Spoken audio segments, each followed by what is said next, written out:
재개발하면 또 많은 분들이 이게 리스크가 되게 크다 이렇게 말씀하시는 분도 상당히 많은데요. 재개발을 관심을 가지고자 할 때 체크를 해야 되는 리스크도 분명히 있을 것 같아요. 어떤 리스크가 있을까요? 그래서 제가 그 제 수업 시간에 알려드리는 게 뭐 재개발 투자의 본질 막 그래가지고 말씀을 드리는데 결국은 이렇게 마진이 크고 뭐 콘돔 접근을 할 수 있고 이게 완벽하다고 하면은 뭐 누구나 다 하겠죠. 하지만 반드시 반대급부는 있게 마련이죠. 좋은 게 있으면 나쁜 게 있는 거죠. 그게 바로 이제 저는 사업 리스크라는 표현을 쓰는데 사업 리스크. 예, 왜냐하면 재개발이라는 건 결국은 주거 환경을 개선하기 위한 사업인 거거든요. 그러니까 한마디로 아파트를 지어서 파는 사업인 거거든요. 그리고 내가 조합원이라는 얘기는 그 아파트를 지어서 파는 사업에 일정 지분을 넣고 그 사업의 주체가 된다는 거거든요. 그러면은 사업 리스크라는 게 있는 거고, 그럼 사업 리스크 중에는 뭐가 있느냐? 뭐 예를 들면은 내가 지금 투자할 때 마진을 한 5억 보고 했는데 막 공사비가 급등해서 비용이 막 올라가면서 마진이 1억, 2억으로 떨어질 수도 있는 거고, 아니면 마이너스로 갈 수도 있는 거고, 아니면 재개발 구역 자체가 해제돼 버릴 수도 있는 거고, 네. 여러 가지 리스크가 있단 말이죠. 사업이다 보니까 사업이 망할 수도 있는 거니까. 그래서 그 사업 리스크를 진단하는 방법을 여러분들께서 알고 투자를 하시면 훨씬 성공 확률을 높일 수 있는 거죠. 제가 요번에 그 커리큘럼 보면서 아주 되게 신기했던 것 중에 하나가 재개발 사업에 대한 이해 및 각 사업 단계별 투자 전략. 네네. 예를 들어서 뭐 간단하게 좀 소개를 시켜주신다면 어떤 식으로 좀 접근을 해야 될까요, 사람들이?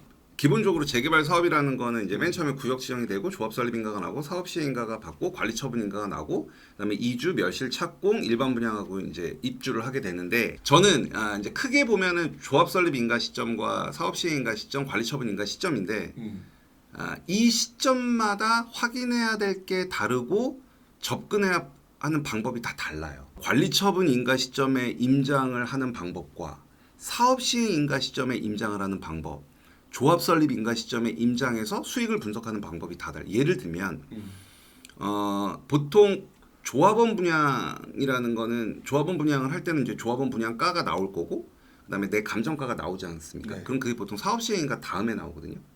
그러면 이제 막 조합 설립 인가가 난 구역 같은 경우는 감정 평가 금액도 없을 거고 조합원 분양가도 없을 거고 당연히 비례율도 없을 거잖아요. 네. 그러면 우리가 흔히 말하는 총 매매가 아까 제가 표현한 내 집 마련 총 금액을 구할 수가 없거든요. 그렇잖아요. 조합원 분양가도 없고 감정가도 없고. 그렇죠. 근데 예를 들면은 그거를 구할 수 있는 로직을 제가 만들었죠. 별도로 만드신 만들었어요. 그러니까 이제 그런 로직을 만들어서 강의를 드렸었죠. 그러다가 제가 예전 초창기에 강의할 때 이제 수강생분들께서 이거는 조금 중요하니 이거를 꼭 저작권 등록을 해서 보호를 받으셔라. 그래서 제가 그때 저작권 등록을 하게 됐었죠. 그 사람들이 고민 많이 하실 것 같다는 생각이 드는 게 네. 저평가된 부동산을 찾아야 된다.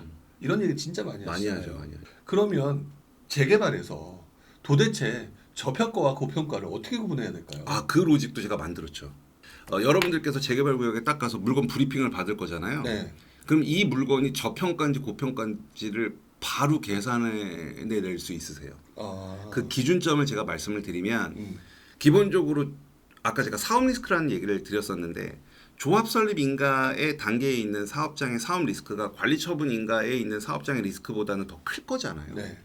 그러면 여기서 조합 설립 인가 단계에서 내가 확보되는 마진이 더 커야 돼요. 그래서 제가 어떤 기준점을 드리냐면 관리 처분 인가 시점에 투자할 때는 내 투자 금액의 50% 이상이 기본적으로 마진으로 확보가 돼야 돼요. 예를 들어 내가 3억을 투자했다. 네. 그럼 1억 5천의 마진이 있어야 돼요. 계산 로직에 따라서. 그리고 사업 시행 인가는 내 투자 금액의 70에서 80%. 조합 설립 인가는 내 투자 금액의 100% 이상. 그러니까 예를 들어 내가 조합 설립 인가 시점에 아까 제가 감정가, 조합원 분양가 구하는 그 로직이 있다고 말씀드렸죠. 네. 그럼 조합 설립 인가 시점에 제가 어떤 물건을 받아요. 그래서 막 계산을 해봤어. 그랬더니 옆에 있는 아파트가 신축이 10억이에요. 근데 내가 그 조합 설립 인가 시점에 사는 금액이 예를 들어서 뭐 7억이에요. 그럼 나한테는 3억이라는 마진이 생기겠죠. 그렇죠. 근데 내 투자 금액이 예를 들어 4억이야. 그러면 4억 분의 3억이면 100%가 안 되지 않습니까? 그렇죠. 이 물건은 과대평가. 네. 근데 만약에 이 마진이 5억이에요. 근데 내 투자 금액은 4억이에요. 그럼 120% 나오지 않습니까? 네네. 그럼 이거는 투자 가치가 있는 물건. 요렇게 기준점을 드리는 거죠. 자, 그러면 또 다른 질문 한번 해보려고 네네. 하는데요. 네네. 부동산 투자를 하다 보면 입지가 중요하다. 타이밍이 중요하다. 네네. 이러 가지고 막 싸우는 듯한 느낌이 살짝 있어요. 네네네. 재개발 투자를 해본 사람의 입장에서는 네네. 입지와 타이밍 네. 그 중에서는 어떤 게 더 중요하다고 생각하세요? 그 사전 질문지 보내주시고 저 이 질문을 보고 깜짝 놀랐는데 네. 부동산 투자할 때 타이밍이 중요하냐, 입지가 중요하냐, 개별 물건의 특성이 중요하냐가 딱 이 질문이 제 교재에 나와 있는 거예요. 아 그래요? 네, 입지, 타이밍, 개별 물건의 특성. 근데 사실 제가 교재에서 수강생분들한테 전해드리고 싶은 메시지는 뭐냐면 재개발에서 이 개별 물건의 특성이 굉장히 중요하다라는 메시지를 전달드리고 싶어서 이 질문이 들어가 있는 거고 네. 오늘 질문은 입지와 타이밍이지 않습니까? 네네. 재개발 투자자 입장에서는 입지입니다. 입지다. 왜냐하면 우리가 항상 잘못 생각하는 것 중에 하나가 뭐냐면 재개발이나 재건축을 뭐 아까도 말씀드렸다시피 단순히 부동산 투자로만 접근하면 안 되거든요. 그렇게 해서 실패하는 사람을 저는 되게 많이 봤거든요. 네네. 입지가 더 중요하다는 얘기는 결국 우리가 재개발 재건축은 막 예를 들어 빌라촌이 있으면 여기를 다 때려 부시는데 돈이 들 거잖아요. 네. 그렇죠? 다 때려 부시는데 돈이 들 거고 그다음에 조합장 월급도 줘야 되고 네. 그다음에 여기 아파트를 지으려면 뭐 작게는 수천억 원에서 크게는 막 조 단위의 사업이 들어가잖아요. 네. 그러면 결국 이러한 비용들을 우리가 다 상쇄하려면 일반 분양이라는 걸 통해서 이 비용들을 충당을 해내야 되는데 현실적으로 일반 분양으로 이 모든 사업비를 다 충당해낼 수가 없죠. 그래서 조합원들이 내는 게 분담금이라는 거거든요. 네네. 다 충당할 수가 없기 때문에. 그래서 제가 입지라고 말씀드리는 얘기는 입지적인 가치가 있어야 이 사업이 성공할 확률이 높다는 거예요. 예를 들어서 타이밍 같은 경우는 내가 설령 잘못 잡았다 하더라도 그러니까 아파트랑은 좀 달라요.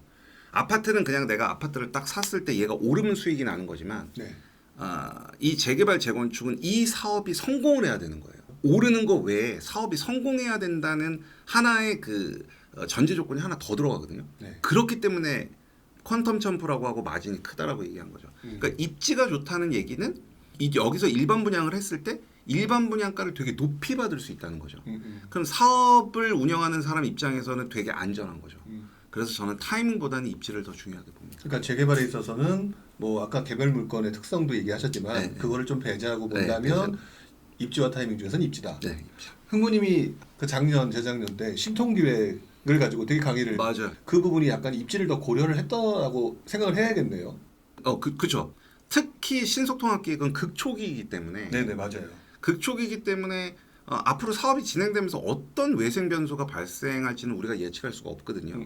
그래서 제가 그때 강의할 때 적어도 외곽 쪽보다는 그래도 서울의 B급지 이상의 투자를 하셔라라고 제가 당부를 드렸죠. 나름대로는 그게 입지였었네요. 네, 입지였었죠. 신통기획이 확정나지도 않은 초기 개발이었잖아요. 완전 극초기죠. 근데 그것들을 하는 데 있어서 많은 분들은 그렇게 생각하셨잖아요. 이게 과연 될까? 저는 사실 확신을 가지고 있었어요. 그러니까 어떤 부분에 대해서 그런 확신을 가지셨던 거예요? 일단 제 투자 성적표를 말씀드리면 네. 제가 이제 작년에 그 신속통합기획을 준비하는 곳에 이제 빌라 3채를 샀고 네. 이제 2채는 작년에 신통으로 다 선정이 됐었어요. 그리고 한 채가 안 됐거든요. 네네. 근데 이 한 채가 한 달 전에 됐어요. 한 달 전에 됐다고요? 네, 그럼 3전 3승. 그럼 그때 1패일 거라고 생각했던 부분이 네, 됐어요. 결국 됐다는 얘기인데 네. 이건 될 것이다라는 어떤 기준이 있었을 거 아니에요? 그렇죠. 그것도 기준. 입지만 가지고는 안 됐을 거예요. 그렇죠. 되게 여러 가지를 파악을 하는 거죠.